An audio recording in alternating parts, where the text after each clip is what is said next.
Xotira, kechagi o'tmishni, ajdodlar o'gitini, milliy merosimizni anglatib turuvchi tushuncha. Jasur va matonatli o'g'lonlar xotirasini yod etish hamda urush va mehnat frontida jasorat ko'rsatgan nuroniylarimizni e'zozlash xalqimizga xos qadriyatlardan biri sanaladi. Matonat madhiyasi yodgorligi poyiga qo'yilgan gullar ham haqiqiy xotira va qadrning bir ko'rinishidir.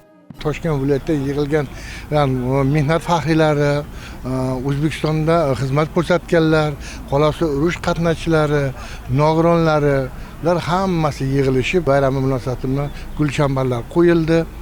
Afg'on urushida xizmat qilganman. Bugun shu davlatimizni qilayotgan ishlarini ko'rib, qolasi Toshkent viloyati hokim bobimizni qilayotgan ishlarini ko'rib, shundoq quvonib ketdim. Bayram bilan tabriklayman. Bularni qolasi yoshlarimiz hammasi vatanni sevadigan bo'lsin.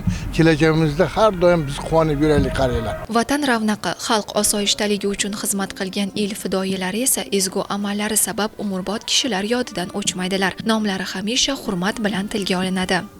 Zulfiya Zokirova nomiga ochilgan mana shunday monumentda viloyat hokimligidan va barcha kuch tuzilmalar poyiga gul qo'yish marosimi bo'lib o'tdi. Albatta men o'zim yosh harbiy xizmatchi bo'lishim bilan mana shunday tadbirda qatnashayotganimdan juda faxrlanaman. Bugungi bo'layotgan mana shunday tadbir albatta O'zbekiston yoshlariga, O'zbekiston kelajagiga bo'lmish mana shunday bizday yigitlarga haqiqatan ham namuna, ya'ni jasorat namunasi bo'lib xizmat qiladi degan umiddaman. Vatanni himoya qilishda jonini fido qilgan, xalq orzu qilgan erkinlik uchun kurashgan milliy qahramonlarimizning yodi doim qalbimizda. Yurtimiz tinch, osmonimiz musaffo, mustaqilligimiz abadiy bo'lsin.